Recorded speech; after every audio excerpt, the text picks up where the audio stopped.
Hey guys, welcome back to my channel, and today I'm going to be doing another Carnival Horizon cruise video. So I saw that my last Carnival Horizon tips video did very well, and it was super informative for you guys. So I'm going to do another 5 tips on Carnival Horizon food video. So if you like this video, give it a big thumbs up, and if you're new to my channel, don't forget to subscribe and help me reach my goal of 1,000 subscribers, and turn on your notification bell so you can keep up with all of my new videos. So let's get started.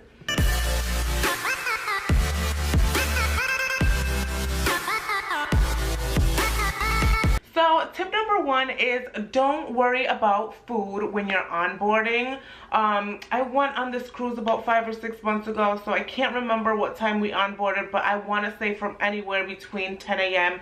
to 12 p.m. and honestly, they lead everybody up to the Lido deck, which I believe is probably deck 10, and that is where like most of the food is. And as soon as you are onboarding, everybody's like going there to eat. So the buffet is open, the burger joint is also open, and the burrito place is open. So there's gonna be some options for you to eat there. So don't worry about food when you're onboarding, because there is gonna be food there and there's gonna be a lot of options. So don't worry about that. So tip number 2 is beverages, and there's like a few points that I want to make about the beverages. So point number 1 is when you're onboarding, that first initial onboard, when you're leaving the port, they are going to like serve you a lot of drinks, like alcoholic drinks, like margaritas. I don't know what they were, but they were some really good fruity concoctions. And of course, you guys know that any alcoholic drink is not included in your cruise stay or in your package, and you're gonna have to pay for that. So they're gonna keep coming up to you and offering you all of these drinks, and you could take 1 or 2, but don't get too happy, because they're gonna bill you. And they kind of take advantage of that moment of everybody being a little disoriented, not knowing what to do, also being really excited, wanting to get a few drinks. So they kind of really just try to hand it to you and try to make as much money as they can that first day, because usually people kind of know that it's like, okay, we're here already and we're not gonna spend our money that way. So that first day, especially once you're onboarding, they're definitely gonna want to sell you on those drinks. So pay attention to that. Also, if you want to bring soda, you absolutely can. I think that the rule is that it needs to be in your luggage, so you can't carry it on with you, and it cannot be in your carry-on or in your purse or anything like that. So we brought in a 12-pack of, you know, the cans, and we put it in our luggage. We wanted to bring another one to put it in another luggage, but it was just too heavy. You guys know that those cans take up a lot of space, and we're gonna be there for a week. So we were able to put it in Ariela's bag because she has smaller clothes and don't have that much space, but in our bags we wasn't able to fit anymore. So we brought a 12-pack, and it really did hold us down for the first 2 or 3 days. If we wanted to get soda, you could just go to your room, because you have like a mini fridge in your room, and you could stash your sodas there. I don't think it works too well, but you can also bring in your own kind of mug and stuff like that, and go to the buffet area and get ice, and you know, just sip your soda away. So I really think that helped us out a lot in the beginning. So just bring in soda, and if you're, you know, traveling light, then you could bring in more cans of soda, but it's totally allowed and acceptable, so keep that in mind. So the alternatives for sodas and alcoholic drinks, and kind of the things that are free, is like water and lemonade. And guys, if you really could bring in your own soda, or if you want to pay for soda, of course you can pay for soda on the boat, but if you don't want to pay, just bring in your own soda, because the lemonade is kind of like, it's not sweet, it's kind of very tangy. It's just not the best lemonade, you know. It's kind of just like, here, wash it down. And then you also get water, you also get water. And I cannot speak today. And at breakfast, they offer orange juice. So if you want orange juice, you could wait till breakfast. But yeah, so that's kind of the only alternatives you have. It's lemonade and water.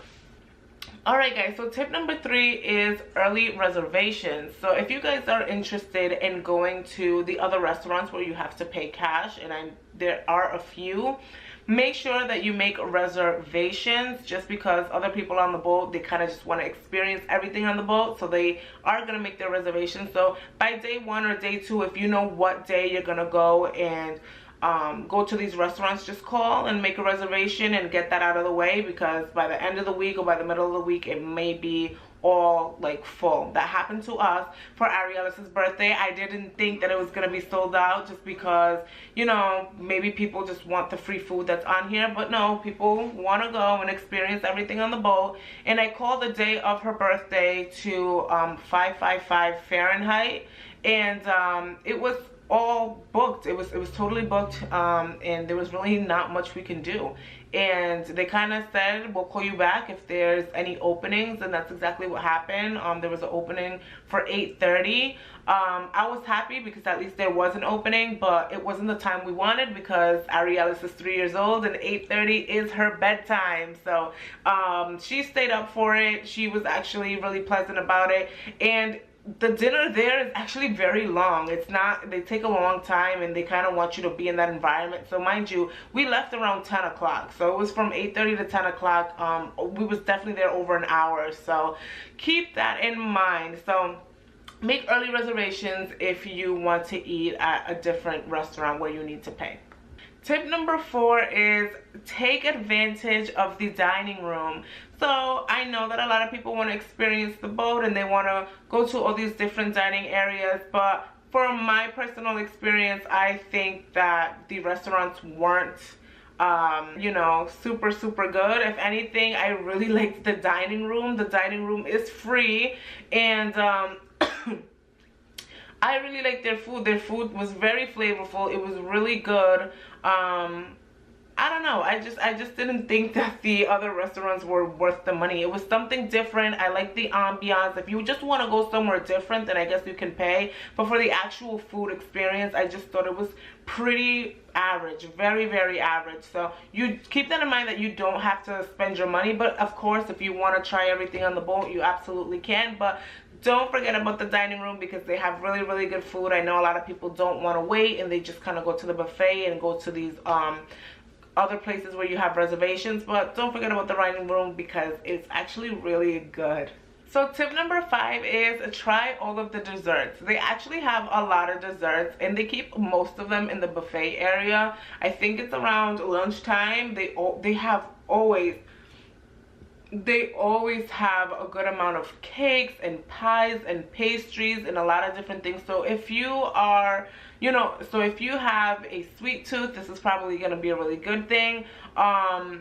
Well, a sweet tooth in the sense that you like to try different pastry, because it's not super sweet. It's not going to be, well, for me anyway, it wasn't like totally up to par, because I like sweet things, but it's a little bit bland. But if you like to try different pastries, then yeah, they have a lot of different things. They also have like an ice cream shop.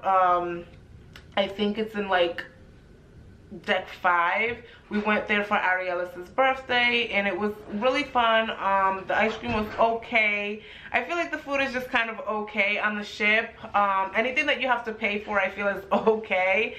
So yeah, keep that in mind. If you want to try different desserts and pastries, always go for lunch to the buffet, because they have a big variety of sweets and pastries and cakes and pies. So that is it for my video today, guys. I hope you find these 5 tips very informative.